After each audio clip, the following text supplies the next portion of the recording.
The problems of the world are complex. We're faced with climate change, with financial, economic, and spending crisis, with conflict, mass migration, terrorism, and many other problems. And maybe the biggest problem of all is the lack of sustainability. That is a challenge so big that we really need a global effort to solve the problem. And we know about this for a long time, actually, since at least 50 years, I would say, since the Limit to Growth book. And since then, people have been thinking about ways to solve those problems, and people were making efforts to map the Earth and its resources and what's going on the Earth. And this is what I'm going to talk about today.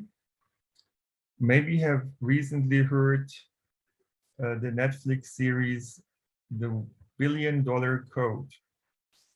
And what I'm going to talk about today is, in a sense, a big version of that. The $1 Billion Code was about a project in the 1990s to map the world in 3D. And now we're basically having a $100 billion code. And so how is this basically going ahead? All of that is built on the digital revolution, of course. And we're living in a times of big data, no question. And there are many reasons to collect data, such as data is the new oil, to save the world, for security reasons, and also knowledge is power, of course. Chris Anderson, back in 2008, formulated a vision that we would see the end of theory. The data deluge would make the scientific method obsolete, he thought. And so basically people around the world, IT companies and secret services, militaries have collected data as much as they could and tried to turn that into value. Business value, political value, whatever. And that actually encompasses a lot of data. So it starts from your shopping behavior, it continues over your mobility, the friends you have, the files you produce, and also the emails that you write. And if you think you are reading an ebook, then basically what the ebook reader does is it reads you. It tries to figure out your reading habits, your interests, and so on. Now, all of that goes on, of course. Every time you enter a search query, that will tell Google or some other company something about you. Same thing if you use Siri or some other voice-based assistant. And then when you watch movies, if you use a modern smart TV, or even such kind of virtual reality glasses or augmented reality glasses, then of course this is telling somebody, some company, a lot about you and your environment and what happens in your living room. So the game engine would also basically record activities. And your robot that's cleaning your home, and also basically the smoke detectors might have a camera built in. And why stop here? Some people would ask if you could also collect your fingerprints and maybe even your DNA, and it goes on and go on and on. So basically all the data that are being produced, and it's a lot more than you would think, because there's a lot of sensors in your smartphones, for example, will produce a lot of information. And so the question is, would we one day know everything about what's going on Earth? Would we be able to understand the human body, brain, and personality?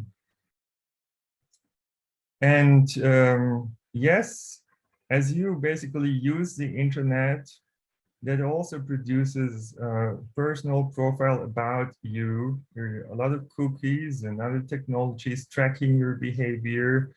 There's some companies that have access to the data of as much as 64,000 social media providers.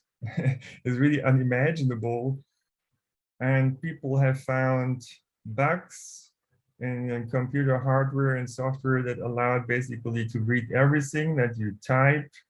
And of course, those data would tell everything about people. And then it doesn't stop there, because also your car, you have a modern car, is basically spying on you. There are a lot of sensors and computer chips in cars. And even if the microphone is not being used because it's a sensitive sensor, still possible to figure out what you say with other sensors that are not considered to be sensitive, such as the gyroscope or the accelerometer. And I would tell somebody about your mood and also about what you're saying. So it's actually not that much we are saying over the day. It's not difficult to record it all in principle. If there's some microphone in the neighborhood, even if, say, you're digital detox and you leave your smartphone at home, but then you talk to somebody else who has a smartphone with himself or herself, and basically that would allow to figure out where you are, what you say, and to process that data, to translate it in real time and to search it for certain kind of keywords. And then also, of course, companies think about using cameras to figure out what's going on, and maybe figure out your emotions and whether you're saying something truthfully or lying. And also it doesn't stop here, because now it becomes possible to remotely sensing heartbeats and EEG, that means your brain function. And already before that was possible, the Google CEO, Eric Schmidt, at that time said, we know where you are, we know where you've been, and we can more or less know what you're thinking about. And all the data also goes into mass surveillance, right? So we've learned about Edward Snowden's revelations, and that was many years back already. So a lot of things have changed since then. I mean, that is in a sense an early stage of the surveillance society around the globe. We've later learned about the Vault 7 revelations, and yeah, that brings us to the $100 billion code, because I think they have spent $100 billion on hacking devices of all kinds. And CIA Director Gus Hunt has actually warned the public by saying, you're already a working sensor platform, and it's very nearly within our grasp to be able to compute on all human-generated information. And now what will happen with all that data? Well, for example, we could try to build something like a crystal ball, right? Facebook is probably doing it. Palantir is doing it. The name Palantir basically means crystal ball. And there are some other companies such as Recorded Future and so on. And the idea is that we're now able to see what's wrong and to fix the system and the world. And of course, the military would also want to have such a prediction machine, most likely the most powerful one.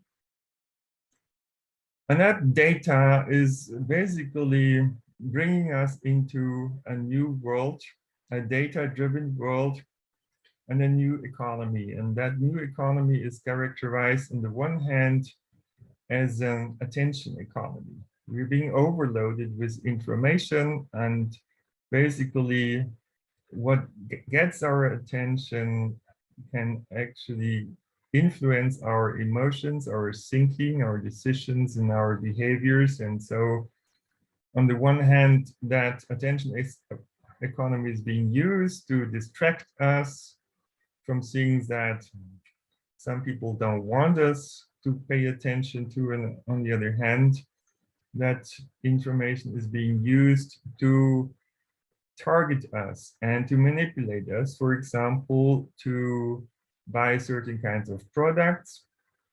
So we are living in a time where basically people are being influenced with personalized information and manipulated. And in the West, we call that the surveillance capitalism. So surveillance capitalism is profiling us. It's producing highly detailed profiles about everyone. We'll come back to this, how detailed it could actually be these days. And in fact, this is revealing our personality, in particular, our psychology, our desires, our weaknesses and strengths. And all of that could, in principle, be used for and against us. And it also brings us into a new society where there is behavioral manipulation. Could be used for better, like to make us behave more healthy and to protect the environment, but it could also make us buy sweet lemonades and smoke and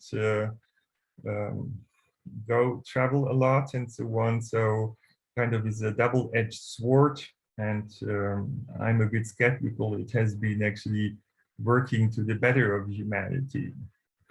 So our choices are being manipulated. Tristan Harris, who has been working in a control room of Google, is even speaking of mass mind control. He thinks a handful of tech companies control billions of minds every day.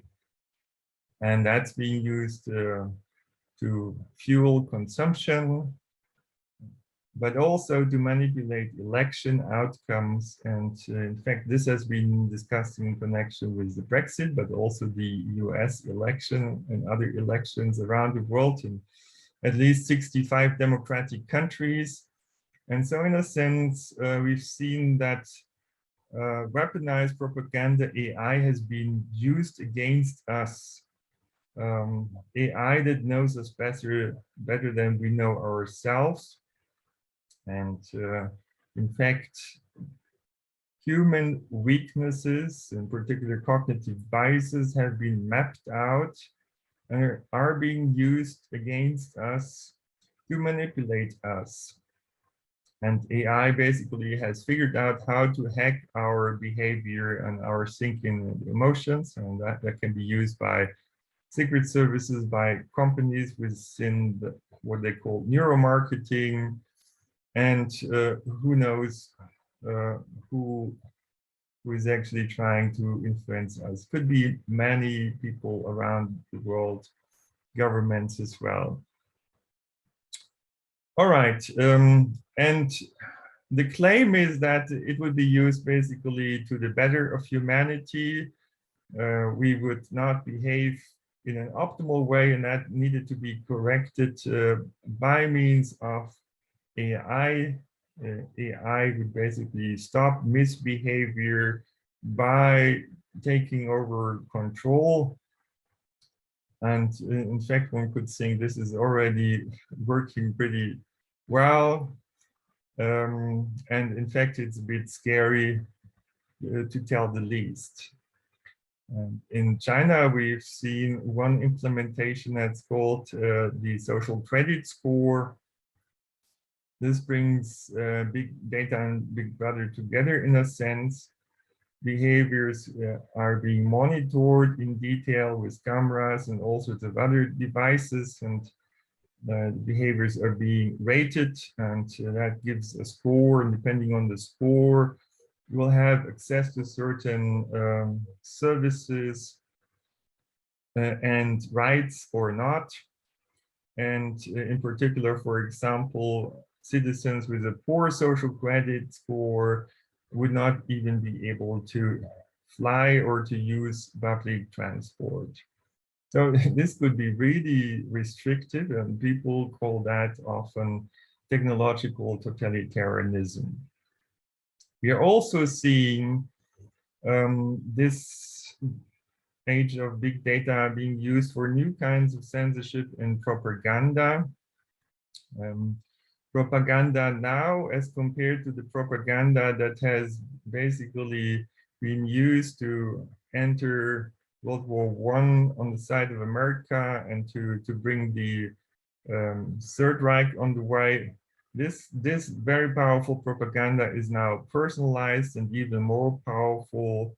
And it goes so far that basically we now are living in a what people call a fact-free or post-fact world where it's possible to generate what people say in a computer, even though they have never said it, and also to manipulate videos in real time.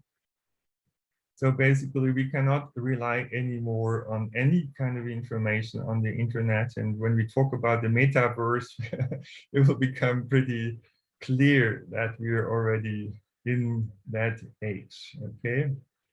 We're also seeing a new legal system where digital policing is being done in a data-driven way.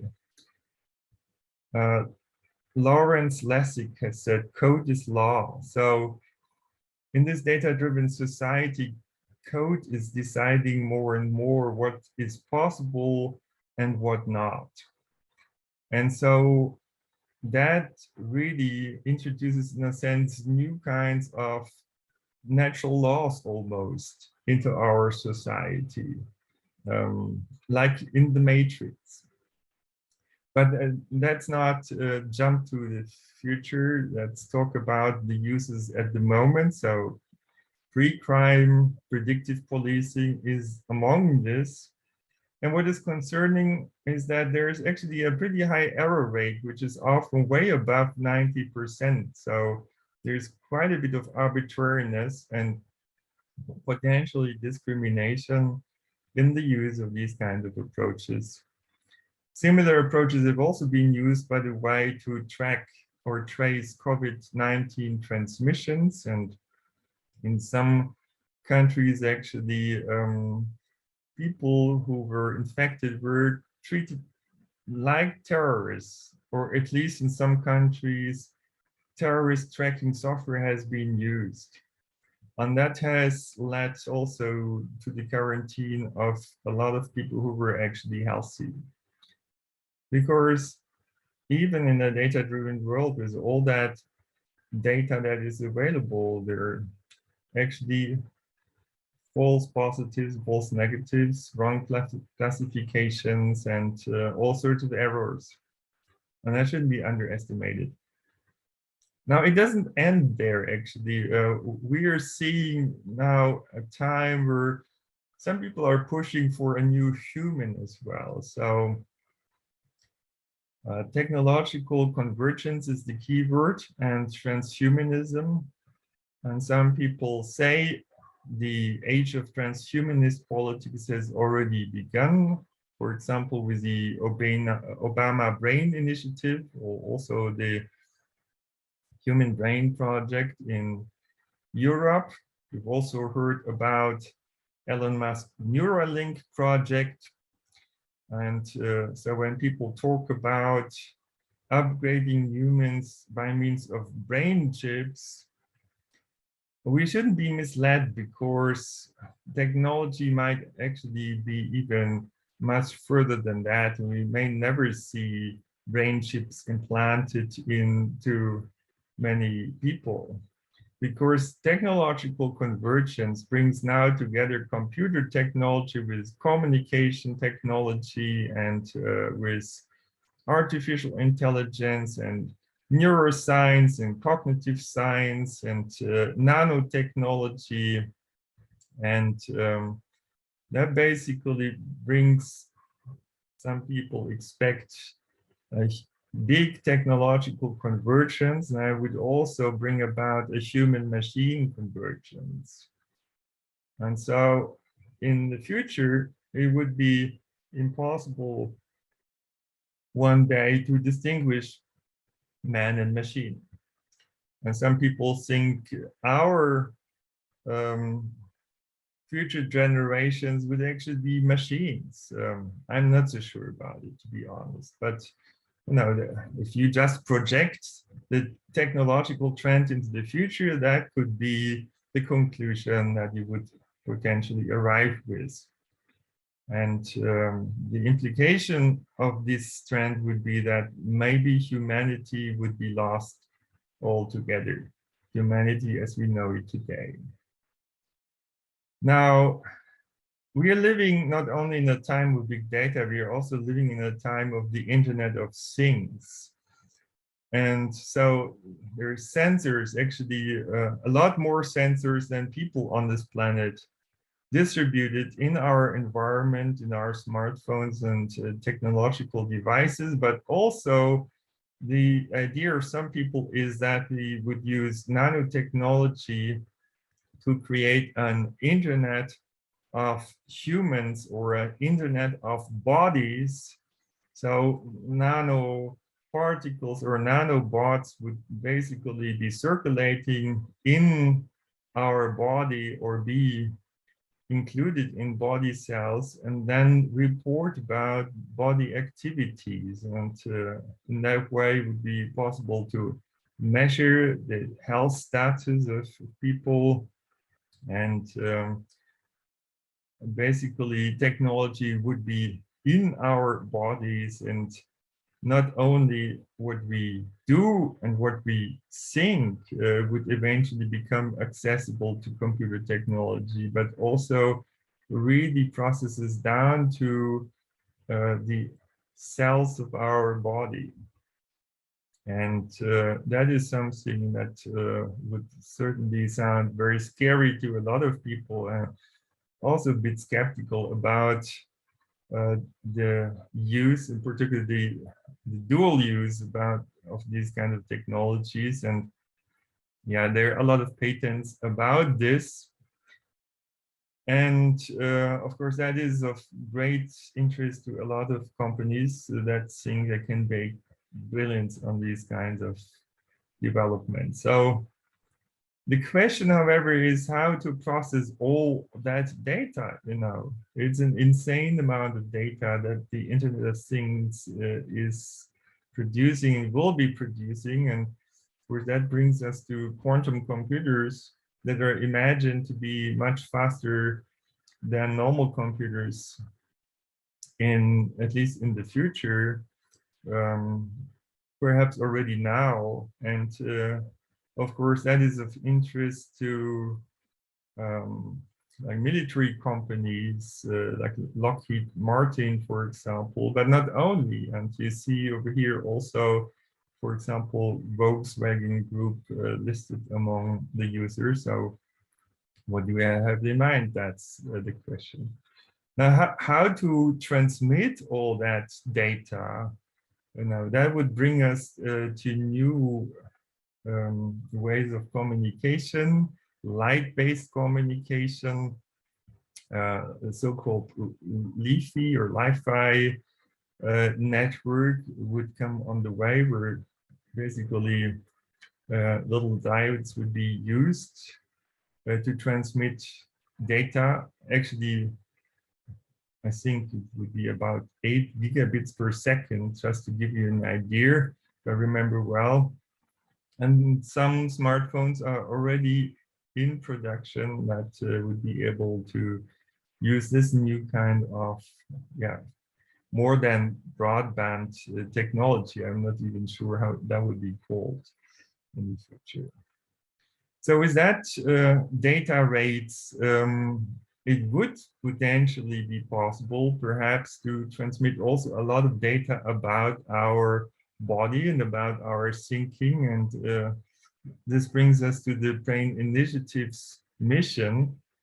So back in 2013, Obama said that the US would spend, I think, $3 billion altogether on the Brain Initiative. And that Brain Initiative was interested in using nanoscience and nanotechnology to provide a rich toolkit of novel methods to explore brain function by enabling simultaneous measurement and manipulation of activity of thousands or even millions of neurons. So it would be a really high resolution EEG, but one that could also potentially influence the thinking of people, right? And companies are preparing basically to do human brain indexing to basically record the thoughts and the knowledge. And actually, even people who think that we would upload our brain and personality one day in the future into the cloud or whatever it would be. And so basically surveillance capitalism would be replaced by neurocapitalism, where companies were not only able to guess our thoughts and our desires and nudge our consumption behavior and voting behavior, but they would really be able to read our thoughts and write our desires and behaviors into our brain in perspective. The question is, how far is that technology? What is clear is most countries don't have legal regulations, so-called neuro rights protected. And in fact, these nanoparticles that would potentially be able to influence brain and behavior, they already do exist. And what's even worse is that those particles have been detected in human brains. So how did they get there? And yes, Neuralink, as I indicated before, is really not the cutting edge technology when it comes to neurotechnology, I would say. And not only would it be possible to write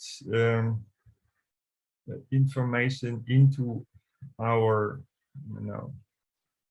cellular behaviors through electromagnetic waves of the communication system, but it could also be using light. And that is going to the extent that it would also potentially be possible to use CRISPR to influence the genome and to basically influence those processes from the outside. So the question is, to what extent would our thinking in our body and our genetic makeup be influenceable by others from the outside? And of course, there are concerns of well-informed people like Miriam Meckel, who wrote this book, My Brain is Mine.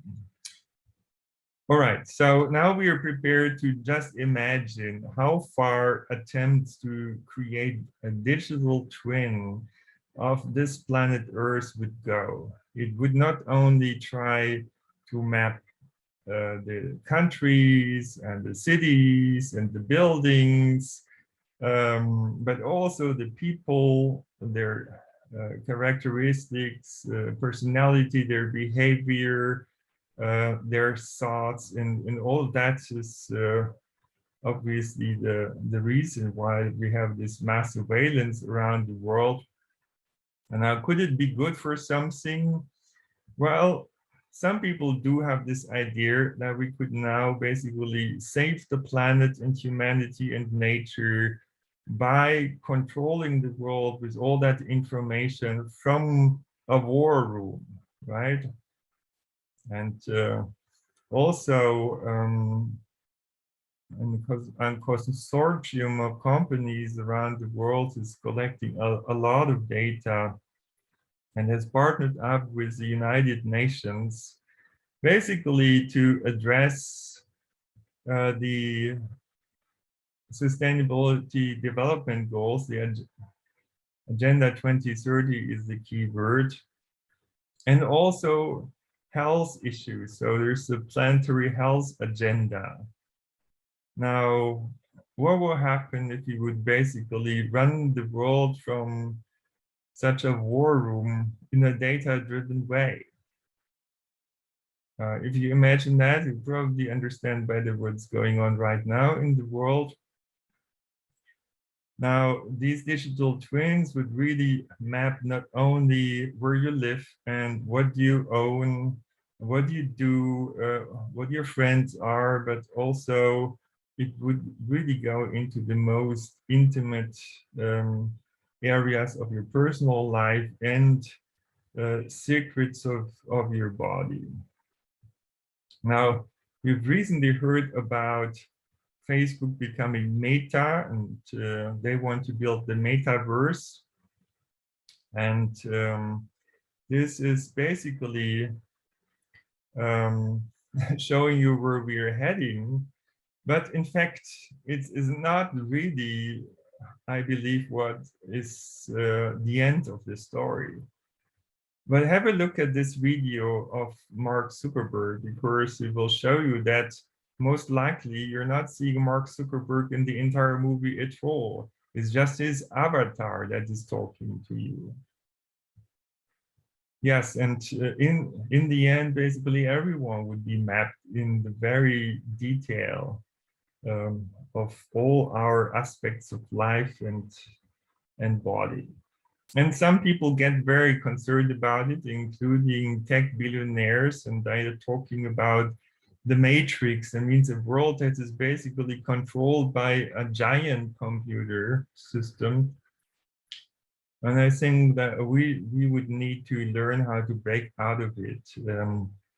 So can we escape technological totalitarianism? That is the question. So how could that be done? Well, first of all, it turns out that actually, even if you have a lot of data, it's not that trivial how to connect the dots. And also, creating a double requires a sophisticated learning approach. And learning basically is an approach which is iterative and takes time and would never arrive with an identical copy. I would say you could actually get quite a few things wrong, and that could be pretty dangerous. We also know that correlation is not causation, and a lot of the patterns that you find in big data, and the bigger your data set, the more patterns you will be able to find. There will be a lot of spurious correlations, I mean meaningless patterns, even misleading or confusing patterns. And it will also be difficult to avoid, I would even say impossible to avoid classification errors. I mean, there are always false positives and false negatives, and actually the numbers could be pretty big. So for every real terrorist, there are about 100,000 false positives, just to give you an idea. And moreover, there are physical processes that basically determine that the future is not controllable and also not fully predictable. A slightest change could actually, after a couple of days, lead to very different patterns on a macroscopic scale. And that would be a consequence of the physical phenomenon of turbulence. These are processes which amplify small deviations to larger and larger effects. And we know this also in other kinds of systems where there's a sensitivity which makes prediction difficult. In fact, there's a lot of uncertainty. We've seen that also during the COVID-19 pandemic. And we've had experiments with people where we have been able to reproduce the decisions that it have taken with a mathematical formula with 96% accuracy, which is really amazing, I would say. But still, that couldn't predict the right macroscopic outcome of the system. So there's a problem of overfitting. And sometimes actually, if you add some noise, you would get better predictions of the macroscopic behavior. That means the behavior of the system altogether.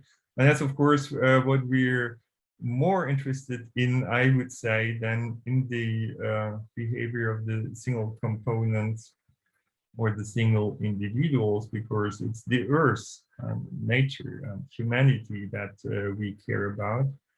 Of course, individuals as well, but it's um, so there is this issue that there is an optimum number of parameters. Adding more and more parameters will reduce your reproduction error of the data set you have at hand, but it wouldn't reduce the error in prediction. On the contrary, so basically, simpler models often have more predictive power. And that is, again, rephrasing the overfitting problem that I mentioned before.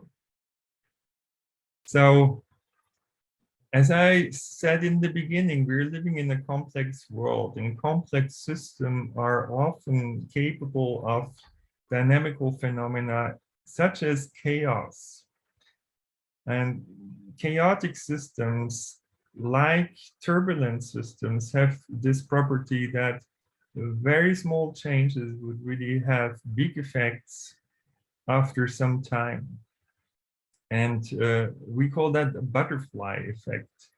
And the consequence is that if a system is unstable, a single individual could make a big difference and could change the system forever, to the better or worse. And that is a chance that we should be able to take, hopefully, to the better. Also, we need to realize that in the age of big data, yes, data volume is exploding, actually faster than processing power. So a lot of the data that's being created will never be processed and evaluated. There is something like dark data in a sense. But systemic complexity is growing even faster as we network the world. And that leads to a paradoxical situation, namely that even though we have better technology and more data than ever, we're losing control of the world as we try to control it in a top-down way. So we need a different control approach. Unfortunately, there is one, which is called distributed control. So as I said, we're now living in a highly networked age, right? So in this age, interactions in fact dominate over properties of the components of the system. So rather than focusing on the components, for example, the individuals, we would need to focus a lot more on the invisible interaction and network effects, because they would determine the behavior of the system. And in these systems, we need to have a different approach in terms of control. In fact, we would need to give some autonomy to system components in order to achieve a high level of the goal function. So what I'm talking about is that network effects lead to self-organization, and the right approach in that kind of system is swarm intelligence, right? So in a network system, everything you do would have an impact on something or somebody else. And besides the intended effect, there would be side effects, there would be cascading effects and feedback effects. Complexity promotes self-organization. But that doesn't need to be a bad thing, because it can be used to solve problems. And I'd like to illustrate that with the example of traffic flow. this is a very primitive example in a sense that shows you, however, that self-organization can work astonishingly well, but it's a matter of design. So what we have here is an intersection that has a unidirectional flow in the front and an opposite unidirectional flow in the back, and in between a buffer that allows everyone to adjust the speed in such a way to find a gap in the traffic flow and to cross the flow.